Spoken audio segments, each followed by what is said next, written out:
Alors bonjour et bon dernier dimanche de cette année très étrange, épouvantable que nous avons vécu. Enfin pas nous, hein, nous ça va, mais bon, ça a été quand même très difficile pour beaucoup de monde. Dieu vous bénisse. Amen. Dieu vous bénisse. J'ai pas une très bonne nouvelle, c'est que ça va pas s'arranger. Hein. Ça fait longtemps que je vous le dis. Ça va pas s'arranger. Mais nous sommes le peuple du Seigneur et si nous faisons confiance à Dieu, ça va aller pour nous. Quand je dis si nous faisons confiance au Seigneur, c'est pas simplement si nous faisons confiance à Dieu. Ah là là, je fais confiance. Non, je me fie à ce qu'il dit et je fais ce qu'il dit et alors je serai sous sa protection. D'accord. C'est pas le christianisme, c'est pas une religion, c'est une vie, c'est un vécu basé sur des paroles que Dieu a données qui nous aident à vivre dans les moments difficiles. Et ça va devenir très difficile pour ce pauvre monde. C'est annoncé depuis longtemps. Les prophètes l'ont dit déjà même avant que Jésus vienne. Jésus l'a dit, les apôtres l'ont dit, les prophètes actuels le disent. Même maintenant, les médecins le disent. C'est une drôle d'époque. C'est une drôle d'époque. C'est l'époque juste avant que l'Antichrist vienne s'installer et prendre le contrôle de tout. Voilà, c'est ça que nous vivons. Mais nous autres, chrétiens, nous faisons partie du peuple de Dieu et il y a des promesses pour nous. C'est de cela dont je veux vous parler ce matin. Je vais vous parler aussi du livre que j'ai écrit, qui, ça y est sorti de l'imprimerie. Il existe, je n'ai même pas l'exemplaire là, et que vous pourrez bientôt avoir sur révélationbible.fr, Révélation Bible en un mot et sans accent.fr. Allez sur ce site, je vous en supplie, allez dessus, et en haut, vous allez voir à droite, je crois, oui, on peut s'inscrire pour recevoir les nouvelles. Inscrivez-vous et vous recevrez des nouvelles. Parce que vous avez vu, en 2020, Facebook m'a coupé quand même pendant 90 jours. 90 jours parce qu'il n'aimait pas ce que je disais. On perd de plus en plus de liberté. Je dis ça et peut-être à cause de ce que je dis, vont me couper encore. Inscrivez-vous sur révélationbible.fr pour pouvoir nous suivre si vous voulez nous suivre. Si vous ne voulez pas nous suivre, c'est pas grave. Mais sur ce site, il va y avoir d'ici quelques jours le livre que je viens d'écrire sur ce que nous avons vécu, qui vous racontera toute l'histoire, parce que la Bible ne raconte pas que des belles histoires, mais elle raconte aussi des choses de trahison, des choses de méchanceté, de la vie des gens, des humains. Et je pense que vous avez aussi le droit de savoir ce qui se passe, ce qui s'est passé pour nous. Il n'y a pas eu que des belles choses qui se sont produites, il y a aussi eu des souffrances. Et vous avez le droit de savoir, parce que quand on sait, on peut mieux se préparer soi-même. Si la Bible nous raconte l'histoire de Judas, l'histoire de Alexandre le Forgeron et tous ces gens-là, Ésaü et toutes ces histoires, c'est pour que on se fortifie. Et il faut que vous sachiez qu'aujourd'hui encore, il y a toutes sortes de personnes, de choses, de gens qui font des choses mauvaises et que ça n'arrive pas qu'à vous, mais que nous aussi, on a nos problèmes, mais nous sommes plus que vainqueurs par le nom de Jésus-Christ. Amen. Amen. Alors c'est ça que, c'est pourquoi le livre est écrit. C'est pas pour se plaindre, c'est pas pour raconter des histoires, c'est pour pouvoir édifier le peuple de Dieu qui veut être édifié. Et puis pour les autres, ben tant pis, ils font ce qu'ils veulent. Hein, chacun est libre. Voilà. Donc c'est mon dernier message pour 2020, et je vais vous inviter à prendre votre Bible dans la lettre aux Philippiens, au chapitre 4 et au verset 19. C'est bizarre, je ne l'ai pas noté. Voilà, Philippiens 4, 19.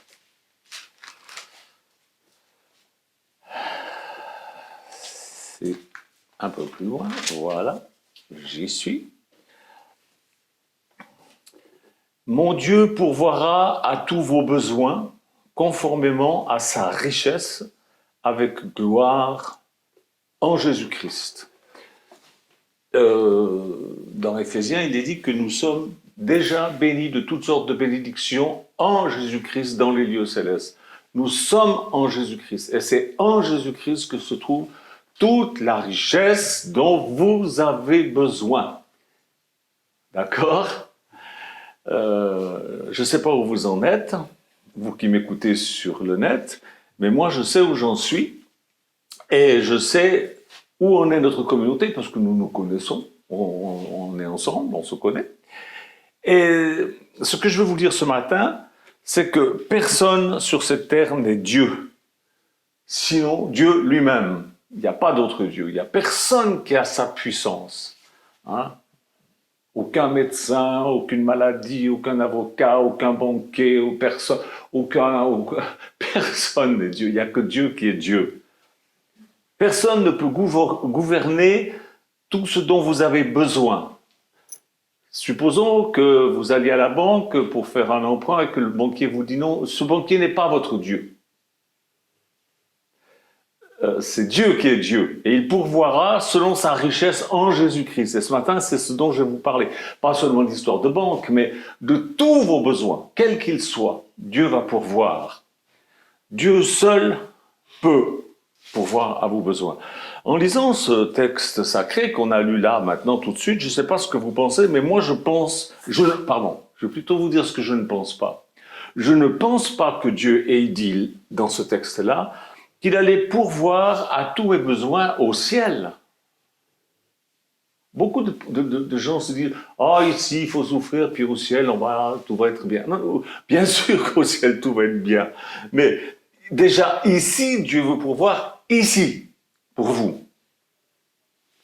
Il dit qu'il pourvoira à mes besoins avec sa richesse qu'il a dans le ciel, en Jésus-Christ, mais il va pourvoir à mes besoins ici. À vos besoins, ici, maintenant. Ça veut dire sur cette terre. Ça veut dire quand vous en avez besoin. Des fois, ça tarde un petit peu. On se dit, mais pourquoi? Mais c'est toujours pour le mieux. C'est toujours pour le mieux. Nous, combien de maisons on a failli acheter avant d'acheter celle-là? Hein, on en a visité. Souvent, je disais, c'est génial, c'est génial. Mais non, c'était pas celle-là. Dieu avait quelque chose pour nous. Il fallait juste. Et puis, Dieu a un calendrier, vous allez voir quand vous allez lire mon livre, Dieu a un calendrier, mais c'est incroyable, au jour près, la date précise. Vous lirez, vous verrez, c'est très étonnant comment Dieu fait. Quand on regarde avec le recul, on se dit, non mais pourquoi on s'est inquiété? Il ne fallait pas s'inquiéter. Il fallait simplement faire confiance. Dieu n'est pas pauvre. Écoutez bien cela, Dieu n'est pas pauvre. Toutes les prières que vous déposez au ciel, tous les dons que vous faites pour l'œuvre de Dieu. Là, j'ai reçu des vidéos formidables du pasteur John, qui est un des pasteurs les plus pauvres que je connaisse. Eh bien, il a organisé toute une fête où il a fait des cadeaux à des pauvres encore plus pauvres que lui. Ça, c'est magnifique, c'est magnifique, mais j'ai reçu une autre vidéo d'Abraham Gadji. Il est professeur à l'université, il est plus qu'avocat, je me rappelle même plus exactement le titre qu'il a, mais je crois, il n'y en a que 2 ou 3 comme lui dans toute l'Afrique qui ont ce niveau-là. Et il enseigne à l'université. Il a réuni 70 élèves pauvres qui sont des universitaires et qui dorment, tiens-toi bien Élise, dans l'amphithéâtre parce qu'ils n'ont aucun autre endroit pour dormir. Il a réuni le soir de Noël ces 70 élèves et il leur a fait un banquet. J'ai les photos, j'ai les vidéos, c'est magnifique de voir ça. Il a donné, quand on donne, on reçoit. Il a donné et il a prêché l'évangile. Et 40 personnes se sont converties. Et il m'écrit, c'est le plus beau Noël que j'ai vécu. Ça, c'est magnifique. Abraham, je t'aime, tu es un homme formidable. Parce que c'est pas simplement, alléluia, gloire à Dieu. C'est pratique. C'est pratique. Il fait pas que de prier, mais il donne, il fait. Voilà, moi j'adore ça. J'aime les gens comme ça.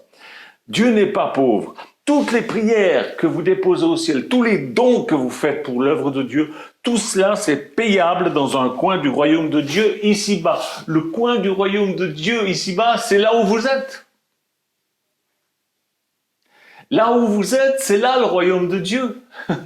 Et tout ce que vous envoyez au ciel, tout ce que vous faites pour l'œuvre de Dieu, tout ça, c'est payable pour vous dans le coin où vous êtes là sur cette terre. Tout ça, c'est pour vous qui priez, tout ça, c'est pour vous qui donnez. Si seulement vous voulez regarder à Dieu comme votre source, il est votre seule source. Bien sûr qu'on a besoin des médecins, bien sûr qu'on a besoin des banquiers, bien sûr qu'on a besoin de toutes sortes de personnes, mais Dieu les tourne en notre faveur, même nos ennemis les tournent en notre faveur. Mais c'est lui notre source. D'accord ? Avec Dieu comme source, vous pouvez être tranquille. Vos besoins seront satisfaits selon l'amoncellement des richesses qui sont dans les cieux en Jésus-Christ. Il y a des montagnes et des montagnes de bénédictions pour vous en Jésus-Christ dans le ciel qui demandent qu'à venir à vous. Mais il y a des règles, il y a des clés. Afin que les voleurs n'aillent pas dérober dans le ciel. C'est pour vous, les enfants de Dieu, qui croyez en Dieu, qui faites confiance à Dieu et qui obéissez à ses commandements. C'est pour vous qui faites ce que Dieu dit de faire. C'est pas pour tout le monde. Ne soyez pas abattus, mes frères et sœurs. Dieu connaît le chemin de lui à vous pour vous transmettre la richesse dont vous avez besoin. Il connaît. Richesse de paix, richesse d'amour, richesse de tendresse, richesse de santé, richesse de protection, richesse d'affection, richesse d'argent, richesse d'assurance, richesse de tout lui appartient. Il peut vous donner tout ce dont vous avez besoin. Il y a des clés. Parce que Dieu peut pourvoir à tous vos besoins, quels qu'ils soient. Il veut aussi, il veut. C'est pas seulement qu'il peut, mais il veut. Parce que ce dont vous avez besoin, il l'a. Il peut, il veut vous le donner, il a tout, pleinement tout. La foi, c'est la seule condition. En cela aussi, nous sommes créés à l'image de Dieu. Parce que moi, si vous ne me faites pas confiance, je ferme la porte. Hein. Si vous ne me faites pas confiance, ben vous n'aurez rien de moi. C'est normal, je suis créé à l'image de Dieu. Si vous ne lui faites pas confiance, la porte est fermée, on tape à la porte, Seigneur, Seigneur, oui, mais tu ne me fais pas confiance. Si tu choisis la foi dans ce qu'il dit, alors ton être intérieur est debout et tu es dans la tranquillité, tu es dans la paix. Si tu as confiance en Dieu, tu peux risquer tous tes biens, il ne te laissera jamais tomber, jamais. Les gens, ou la maladie, ou n'importe quel problème, n'importe quoi. Vous savez que les gens ont cette tendance de penser qu'ils sont indépendants de tout. Non, nous sommes dépendants de tout.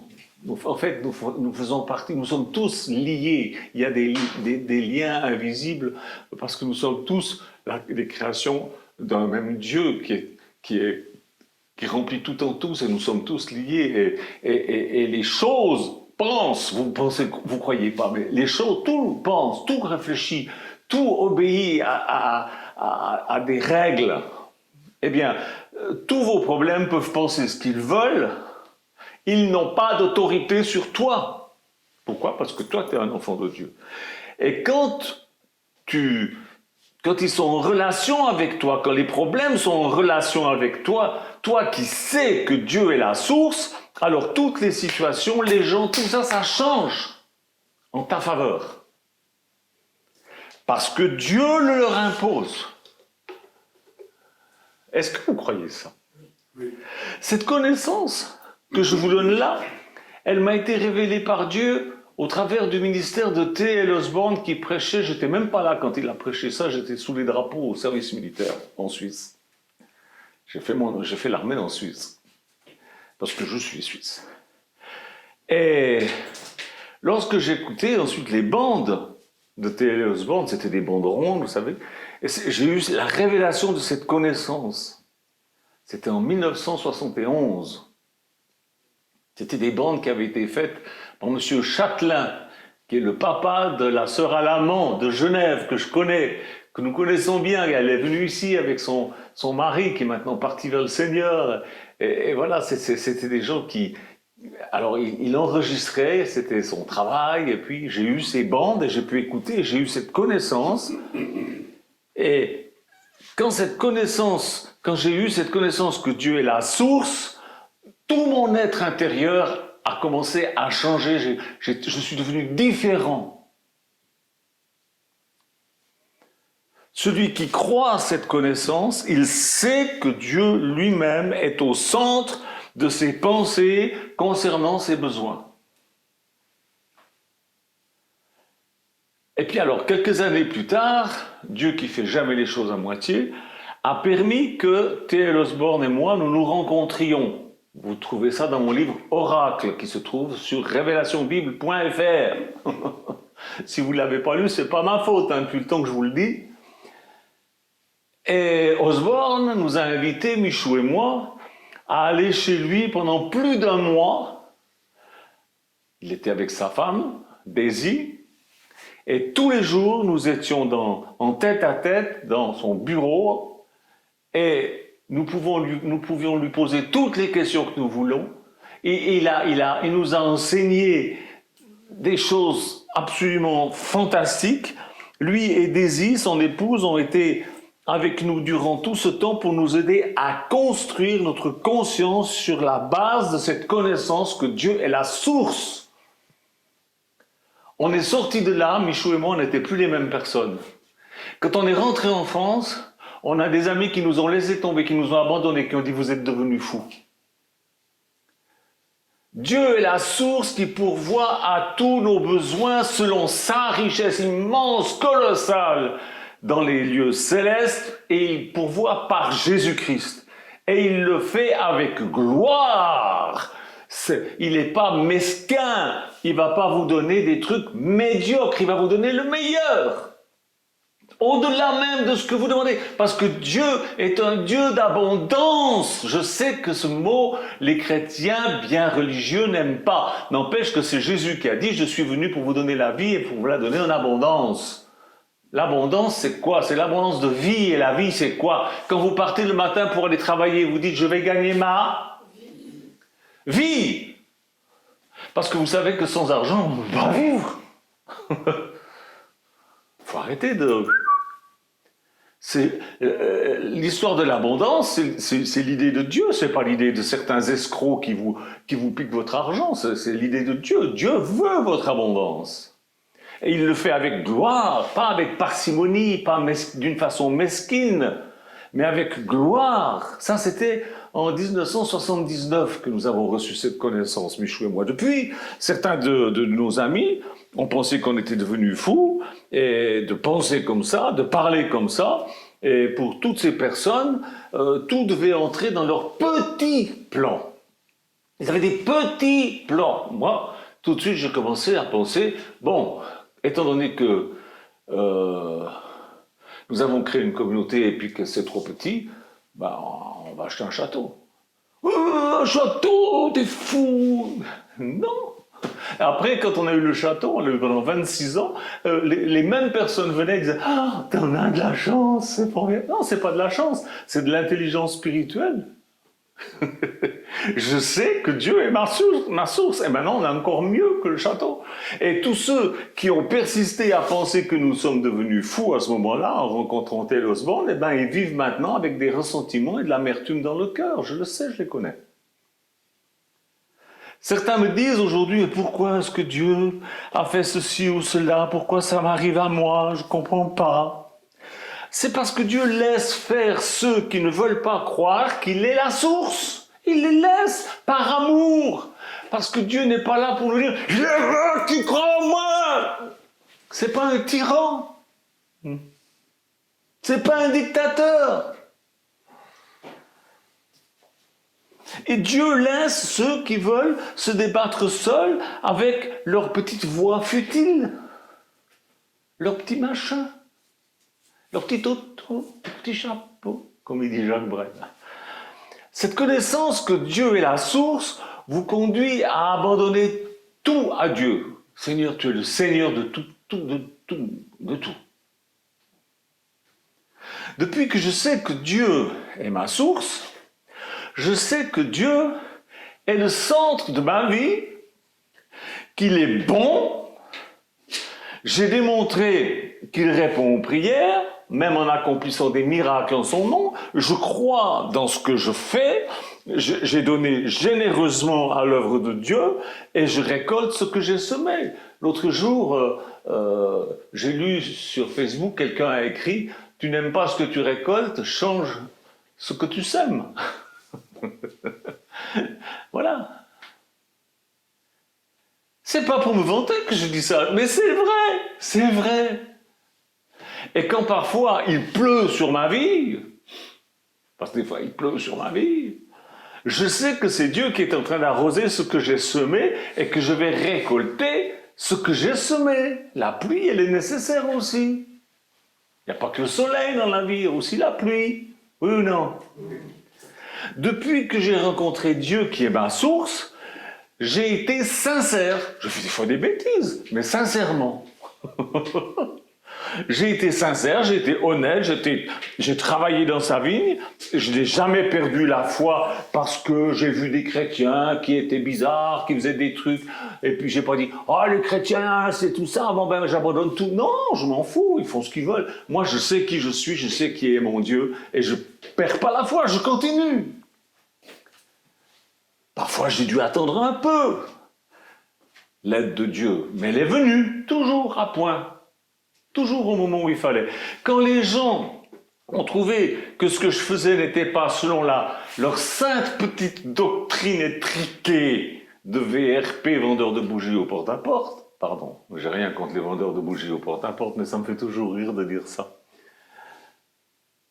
Je savais que j'avais raison et Dieu savait aussi que j'avais raison, il m'en rendait témoignage par le Saint-Esprit. Parce que je n'invente rien, tout est dans la Bible. Je passe tout au crible de la Bible. Je savais que j'avais raison, puisque Dieu est ma source. Sa parole, c'est ma source. Ce qu'il dit, c'est ma source. La source de mon inspiration, donc la source de mes décisions, la source de tout. Souvent, des gens ont pensé, quand je décidais quelque chose, que je bluffais. Non, je bluffe pas. J'ai la foi. La foi, elle fait faire des choses qui, des fois, peuvent paraître inutiles. Est-ce que vous trouvez que c'est très utile, vous, de marcher sur l'eau? Et pourtant, Jésus l'a fait. Ça sert à quoi? M'en fous. Il l'a fait, c'est formidable. Bravo Jésus, c'est génial. On n'est pas toujours obligé de faire des choses sensées. Quand on a la foi, on peut paraître des fois un peu dérangé à côté de la plaque. À quoi ça sert? Est-ce que vous croyez ça? Osborne disait toujours, croyez-vous cela? Croyez-vous cela pour votre vie? Est-ce que vous croyez cela? Est-ce que vous croyez que Dieu est votre source? C'est ça le truc. Croire, c'est la chose la plus simple au monde. Et pourtant, beaucoup de gens n'y arrivent pas. Dieu sait que ce n'est pas la chose la plus simple au monde. Les gens pensent que c'est la chose la plus simple au monde. Les gens disent « Oh, mais c'est trop simple, s'il suffit de croire, c'est trop simple. » Ils se gourrent. Dieu sait très bien que ce n'est pas la chose la plus simple de croire, de faire confiance en quelqu'un qu'on ne voit pas. J'ai mis sur Facebook un petit dessin, c'est un bonhomme qui est à genoux, qui prie, il y a le ciel, il y a les nuages, et puis il dit « Oh Dieu, parle-moi » Puis une grosse main qui sort du ciel avec une Bible, puis le bonhomme il est là comme ça. Dieu nous parle tout le temps par la Bible, mais les gens, ils parle-moi, mais ils parlent, mais seulement voilà, tu n'écoutes pas. C'est ça le problème. Tu as une Bible, tu la lis pas. Tu la lis, tu comprends rien. Pourquoi tu comprends rien? Parce que tu veux pas comprendre. C'est quand même simple. Quand il dit qu'il est la source, c'est quand même pas compliqué de comprendre qu'il est la source.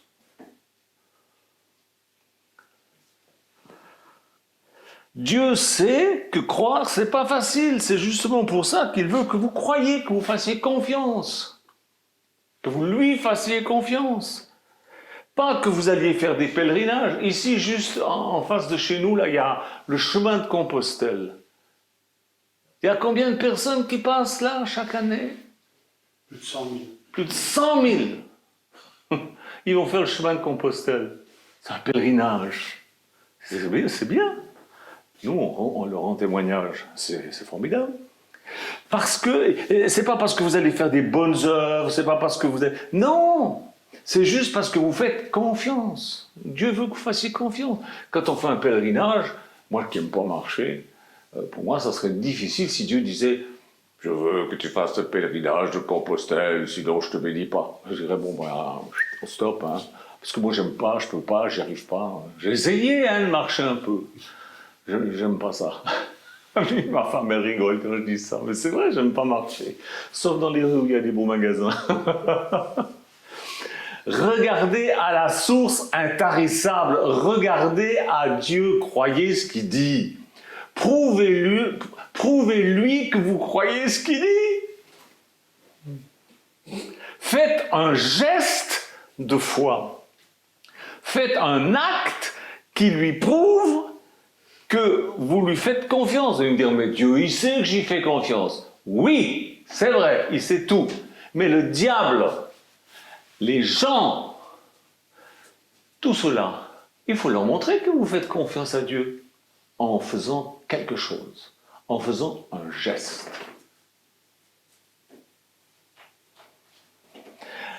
Regardez à la source intarissable de Dieu, regardez à Dieu, faites un geste. Lui dire que vous lui faites confiance, c'est pas suffisant, il faut un acte. Il faut un acte. Pour démontrer aux puissances et aux dominations que Dieu est infiniment plus sage qu'il ne le pense. Il vous revient de faire des actes pour montrer aux puissances ennemies qui vous entourent que Dieu est infiniment plus sage que ce qu'il pense. Un paysan, il ne va pas dans son champ. Là, on a un champ juste en face. Il y a un paysan qui vient chaque année, plusieurs fois dans l'année. J'ai jamais vu un paysan qui parle à son champ et qui lui dit « Oh, cher champ, je te fais confiance. Tu es bon, tu es une bonne terre. Je crois fermement que tu vas me donner une moisson magnifique. Oh, merci, sois loué, champ. Sois loué, sois béni, sois glorifié, sois élevé. Oh, alléluia, chant, gloire à Dieu, gloire au chant, gloire au... Ce sera un crétin. Un tel paysan sera un crétin. En faisant ça, il se moquerait des lois universelles que Dieu a créées et qu'il a données dans la Bible. Une des premières lois que Dieu a données dans la Bible, il l'a donnée à Noé en lui disant « Tout ce que tu sèmeras, tu le récolteras ». Alors le paysan, un bon paysan, il reçoit, il respecte les lois instituées par le Créateur. Il sème parce qu'il connaît la vérité, il démontre qu'il connaît la vérité en faisant quelque chose, non pas en priant, mais en donnant à la terre de la semence. C'est simple. Si vous ne comprenez pas ça, écoutez-moi bien là. Si vous ne comprenez pas ce que je suis en train de vous dire, c'est que vous faites partie d'une certaine catégorie de personnes. Vous faites partie des gens qui mourront aussi ignorants que quand ils sont nés.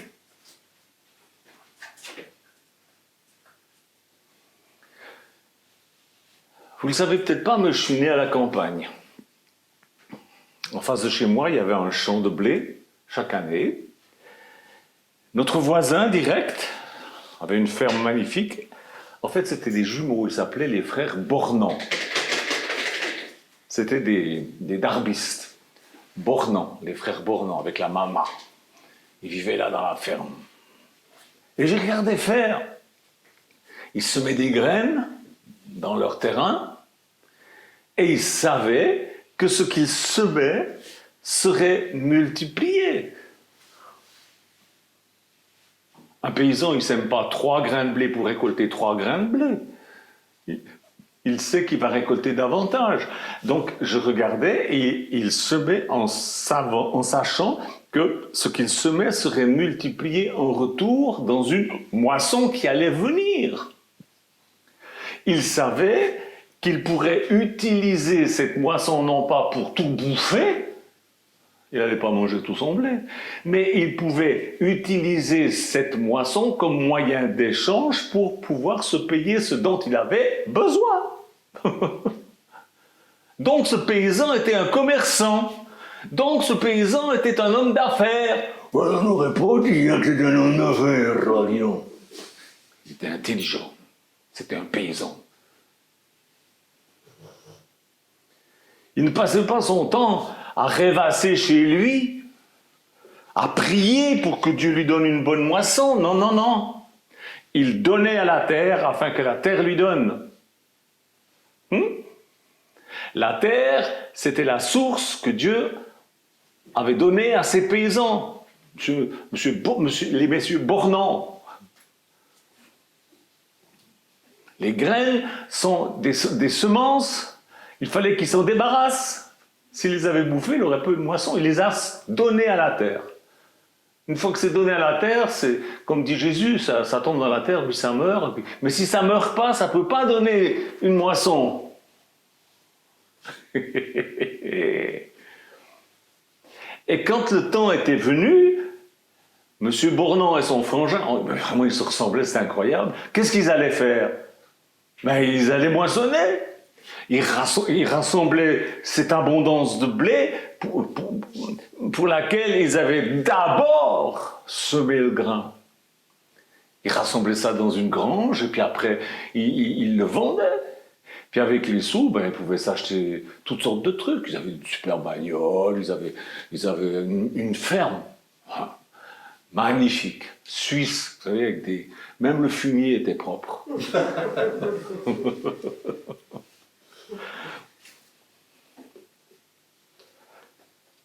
C'est logique.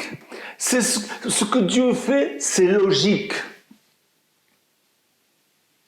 Ce que Dieu m'a appris, c'est que quoi que ce soit qu'on donne, que ce soit de l'argent, des talents, du temps, de l'amour, en réalité, c'est une partie de nous-mêmes qu'on donne. C'est ça que Dieu veut. C'est de la semence. Jésus a dit, donnez et vous recevrez. Il n'a pas précisé quoi. En fait, oui, parce que si vous lisez le contexte, vous allez voir qu'il parle de pognon. Jésus qui parle d'argent. Mais c'est pas ça l'argent. C'est ça l'argent. Jésus en parlait. Il parlait plus d'argent que du ciel et de l'enfer. Vous savez ça? C'est vrai. Jésus a dit, donnez et vous recevrez. C'est ce que votre Sauveur vous enseigne. Alors je dis, on va vers des temps terribles et je vous donne des clés pour que vous ne soyez pas pris au dépourvu quand ces horreurs vont arriver. Croyez-vous ça? Ou est-ce que vous croyez que je veux votre argent? Je m'en fous de votre pognon. Je m'en fous. Je n'ai pas besoin. Pour recevoir de Dieu selon ses richesses, tu dois donner, c'est-à-dire tu dois semer, tu dois attendre un peu et ensuite tu dois récolter. Tout ça, c'est du travail. Tout ça, c'est des prises de risques. C'est de l'investissement dans l'œuvre de Dieu. Si tu ne crois pas ça, tant pis pour toi. Tant pis pour toi. Reste comme tu es, plains-toi, gémis, accuse les autres, continue à prier. Qu'est-ce que tu veux que je te dise? Qu'est-ce que tu veux que je te dise?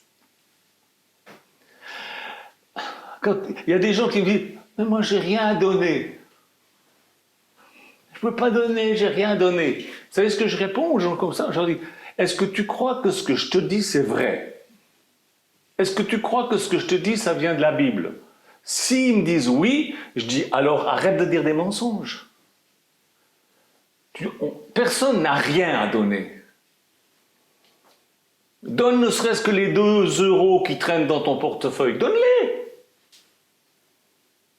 Dieu dit, mets-moi de la sorte à l'épreuve et tu verras si je ne réponds pas sur toi la bénédiction en abondance et si tes greniers ne regorgeront pas d'abondance de mou et de toutes sortes de trucs.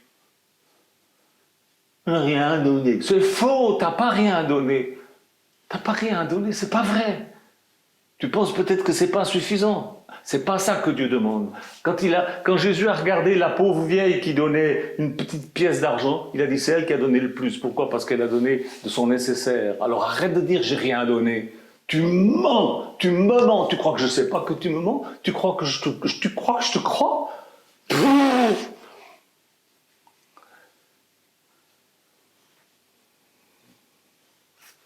Donne ne serait-ce que ces 2 € qui traînent au fond de ton portefeuille. Donne-les à l'œuvre de Dieu.